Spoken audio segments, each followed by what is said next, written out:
Hello वांगसन fan, आप सबका स्वागत है दोबारा से मेरे चैनल पे। कि हमने पिछले पार्ट में देखा था कि कैसे विंग ने और विंग के फादर ने मिलके बाओसन सेरन को मनाया था, राजी करा था गुसु लैंडसेट में भेज। हमारी कहानी शुरू होती है वापस से गुसु लैंडसेट के उस हॉल से जहाँ से सारी टेंशन की जड़ शुरुआत हुई थी। टेंशन की वजह जो कि था वो लेटर जो इमॉर्टल बाओसन सेरन ने भेजा था। चलो आओ देखते हैं उस लेटर में आखिर क्या लिखा था।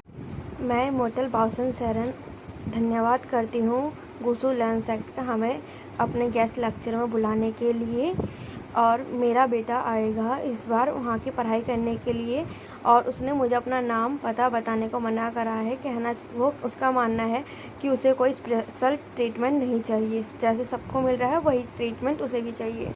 मैं और मेरे हस्बैंड जब गेस्ट लेक्चर ख़त्म हो जाएंगे तब आएंगे और सबको बताएंगे हमारा बेटा कौन है। मैं इमॉर्टल बाओसन सेरन क्रिस्टल माउंटेन से गुसु लैंडसेट का धन्यवाद करती हूँ। इतना बताते ही ये लेटर सिचन पूछता है अंकल चिरन से, अंकल ये तो अच्छी बात है ना कि इस बार हमारे यहाँ क्रिस्टल माउंटेन से भी बच्चे पढ़ने आ रहे हैं।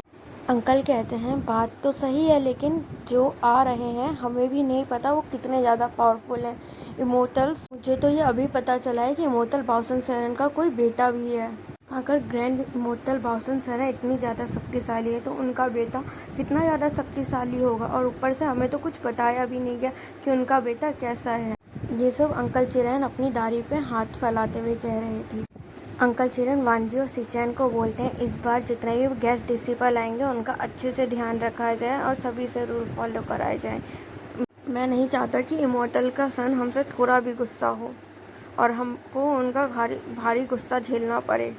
इतना सुनते ही सिचन और वांजी अंकल को बो करते हैं और उस रूम हॉल से चले जाते हैं बाहर निकलते ही सिचन वांजी से बोलते हैं इस बार काफ़ी सारे गेस्ट डिसिपल आएंगे, वांजी तुम्हें भी उनमें से कुछ दोस्त बना लेने चाहिए। इतना कहते ही सिचन वहाँ से चले जाते हैं। हमारी कहानी दोबारा से शिफ्ट होती है हमारे प्यारे विंग की तरफ।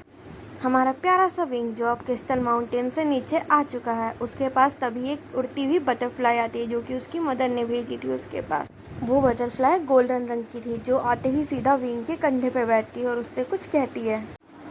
तितली कहती है आई, अगर तुम क्रिस्टल माउंटेन से नीचे पहुंच गए हो तो अपनी पावर को सील कर लेना, वरना तुम्हारी पावर से आसपास की जीव जंतुओं को दिक्कत हो जाएगी। आई, तुम्हें अपनी 99% पावर सील करनी पड़ेगी। तुम्हें ये पता है तुम्हारा ऑरा किसी को भी घुटनों में लाने की बालों को भी, आँखों को भी और अपने थोड़ा पर्सनैलिटी को भी चेंज करना पड़ेगा। बड़ी बात, अपना ध्यान रखना, मुझे मैसेज करते रहना मेरे प्यारे बच्चे।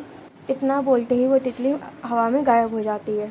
तितली के गायब होते ही हमारा प्यारा विंग अपने सिल्वर हेयर्स को ब्लैक हेयर में कन्वर्ट करता है और अपनी इसी गैलेक्सी जैसी आँखों को सिल्वर कलर में चेंज कर लेता है। अपनी सारी पावर 99% सील करने के बाद, अपना पर्सनैलिटी चेंज करने के बाद वो काई टाउन के लिए निकल लेता है। हमारा प्यारा सा विंग जब काई टाउन में पहुंचता है सभी लोग उसे ही देख रहे थे, चाहे वो लड़की हो चाहे लड़की, क्योंकि हमारा विंग था इतना खूबसूरत। भले ही विंग ने अपनी सारी पर्सनैलिटी को सील कर रखा था, लेकिन वो इतना खूबसूरत था कि उसके सामने अभी भी कोई पैरी भी नहीं टिक सकती। विंग वहाँ पे काई टाउन के विंग इन में जाकर वहाँ के वेटर से पूछते हैं यहाँ पे सबसे अच्छा क्या है। वहाँ के वेटर उसे बताते हैं यहाँ की एम्प्रेस स्माइल के जार। तो विंग वहाँ पे पैसे देके एम्प्रेस स्माइल लेता है और अंदर जाता है। अंदर जाके देखते हैं वहाँ पे एक पर्पल रंग की लेडी की जो ड्रेस पहन रखी थी, वो उसकी आंखों में आंसू थे और वो अपने भाई को शांत कर रही थी। उसका भाई किसी पे चिल्ला रहा था। उसके भाई ने भी पर्पल रंग की ही ड्रेस पहन रखी थी। उसके सामने कुछ गोल्डन कलर के कपड़ों में कुछ लोग थे जो बहुत ही एरोगेंसी से बात कर रहे थे। मुझसे ये सब देखा नहीं गया तो वो भी उन्हीं के बीच जाके उन पर बोलने लगा। जो एक गोल्डन रंग की ड्रेस वाला लड़का था वो उस पर्पल ड्रेस वाली लेडीज़ को बोल रहा था कि वो उसके लायक नहीं है, वो उससे शादी क्यों करे, जबकि उसे कुछ करना ही नहीं आता, उसे तलवार तक चलाने नहीं आती, उसकी गोल्डन कॉर बहुत वीक है। ये सुन के विंग को बहुत तेज़ गुस्सा आ जाता है और वो उन्हें बोलता है कि तुम किसी चीज़ के लायक ही नहीं हो। किसी थर्ड पर्सन की आवाज़ सुन के उन सभी का ध्यान विंग के ऊपर जाता है और विंग को देख के वो सभी एकदम आश्चर्य हो जाते हैं कि कोई इतना खूबसूरत कैसे हो सकता है। विंग को उनकी बातों से इतना तो समझ आ जाता है कि जो ये गोल्डन पर्सन वाला इंसान, ड्रेस वाला इंसान है, वो काफ़ी अमीर है और इसी बात का उसे बहुत और विंग को वहाँ के वेटर से ये भी पता चला था इस गोल्डन ड्रेस वाले इंसान का नाम जिन जी स्वान है, जिसने ये पूरा इन ले लिया और ये किसी को भी यहाँ पे रहने नहीं दे रहा है। और उसको ये भी पता चलता है कि ये पर्पल ड्रेस वाली लेडी उसी गोल्डन ड्रेस वाली लेडी मैन की फियांसे है और इसी बात से इंसान चिरा हुआ रहता है, क्योंकि यहाँ जो वो पर्पल ड्रेस वाली लेडी थी वो काफ़ी वीक लगती थी उसे। और विंग को इस बात का भी गुस्सा आ रहा था कि उसको रहने के लिए इन नहीं मिला था, क्योंकि क्लाउड ड्रेसेस उसे कल जाना था। विंग ने जब एक इन में रूम लेने की बात करी थी तो उसको पता चला था कि किसी और ने पहले ही ले लिया और यहाँ पे जब एक जना जो पहले आएगा उसी को ही पहले सर्व किया जाएगा, ऐसा रूल था इसी।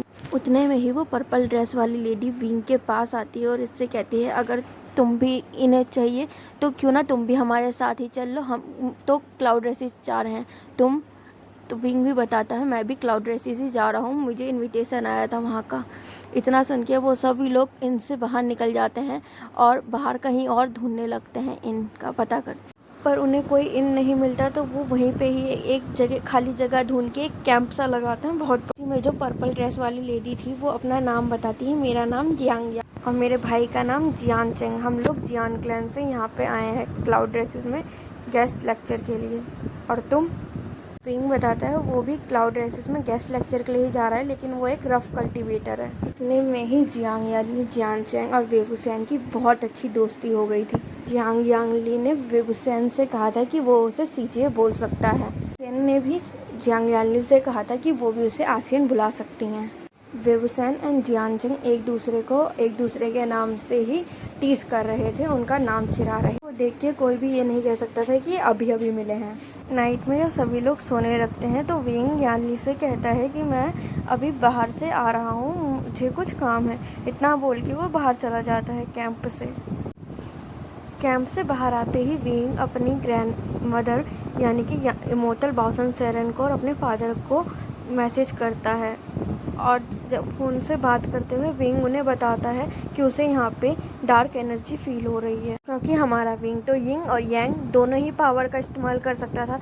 तो वो अपने फादर को बोलता है कि एक बार उन्हें यहाँ पे आके देखना चाहिए। आखिरकार डेफन माउंटेन में ऐसा क्या हो रहा है कि जो रिसेंटफुल एनर्जी इतनी ज़्यादा बाहर आ रही है। थोड़ी देर उनसे बात करने के बाद विंग दोबारा से कैंप में आ जाता है। कैंप में आने के बाद वो जियान चेंग की तरफ देखता है। उसको तरफ देखते हुए उसकी आंखें एकदम गोल्डन सी शाइन करने लगती हैं, क्योंकि हमारा प्यारे विंग की एक और ताकत हमें यहाँ पे पता चलती है कि वो फ्यूचर देख सकता था। ये वाली पावर सेरेन परिवार को विरासत से मिली है, जो कि हेवनली, वो किसी का भी फ्यूचर चेंज कर सकते हैं। चलता है जियान चेंग की गोल्डन कोर फ्यूचर में नहीं रहेगी। जियान चेंग की गोल्डन कोर की तरफ चारों तरफ एक पहरा सा लगा देता है, जिससे कि उसकी गोल्डन कोर कभी भी डैमेज ना हो। विंग क्योंकि हमारा एक इमोर्टल था तो वो बिना खाए पिए, बिना सोए, बिना कुछ करे भी रह सकता था। नेक्स्ट मॉर्निंग का सीन दिखाया जाता है जिसमें विंग और जियान सिंगडिंग और उनके क्लैन के मेंबर सभी लोग क्लाउड ड्रेसेस के लिए निकलते हैं। विंग क्लाउड ड्रेसेस जाते हुए बाजार को ऐसे घूम रहा था जैसे उसने कभी कुछ देखा ही नहीं। और सही भी है, क्योंकि उस इमॉर्टल सेक्ट और मॉर्टल सेक्ट में ज़मीन आसमान का अंतर है। विंग और जियान सिबलिंग दोपहर के समय क्लाउड ड्रेसेस पहुँचते हैं। क्लाउड ड्रेसेस के गेट के सामने जब उनसे इनविटेशन मांगा जाता है तो विंग तो अपना इनविटेशन दे देता है, पर जियांग चेंग के पास अपना इनविटेशन नहीं रहता। उसने अपना जियांग सिबलिंग बार बार गेट कीपर से कह रहे होते हैं कि वो यहाँ के सेक्ट लीडर को जानते हैं, एक बार उनसे मिला दीजिए, क्योंकि यहाँ से वापस इनविटेशन लेटर लाना बहुत मुश्किल है और हमें रात हो जाएगी। पर उनकी बात सुन ही नहीं रहा था। उतने में ही विंग की आंखें लाल होने लगती हैं धीरे धीरे, और जब पीछे मुड़ के देखते तो गेट कीपर पीछे हंगवन जुन को वो कर रहे थे। उसे पता चलता है ये हंगवन जुन है, twin jade of cloud races. हम तेज होने लगी, उसे भी नहीं पता, लेकिन उसे ऐसा लग रहा था उसने आज से पहले इतना हैंडसम इंसान कभी नहीं देखा। इतना तो उसको कभी हेवन जाके भी नहीं लगा। जियांग सिबलिंग एंड वेवुसेन अपना इंट्रोडक्शन कराते हैं और वांची भी अपना इंट्रोडक्शन करता है। उतने में ही उसके पीछे से एक स्ट्रेचर पे एक बॉडी को लाया जाता है। बेबूसेन जियांग चैन के पास जाके बोलता है ये इंसान अभी जिंदा है। ऐसा लगता है ये इंसान डार्क मैजिक के वश में आ गया है। बस सुनते ही लान वांजी बेबूसेन को इतने गौर से देख वांजी जब बेबूसेन को देखता है तो उतने में ही जियांग चैन बोलता है कि हमारा इनविटेशन लेटर कायताउन के इनमें ही रह गया है, कृपया कर हमें जाने दें, हम ग्रैंड मास्टर लैन को जानते हैं। वांजी जब कहते हैं कि no invitation no entry, Wing एकदम चिढ़ जाता है ये बात सुनते ही। विंग कहाँ अपने मन में सोच रहा था ये इंसान कितना ज़्यादा हैंडसम है, वो इसकी खूबसूरती में खो ही गया था जब वो बात कर रहा था।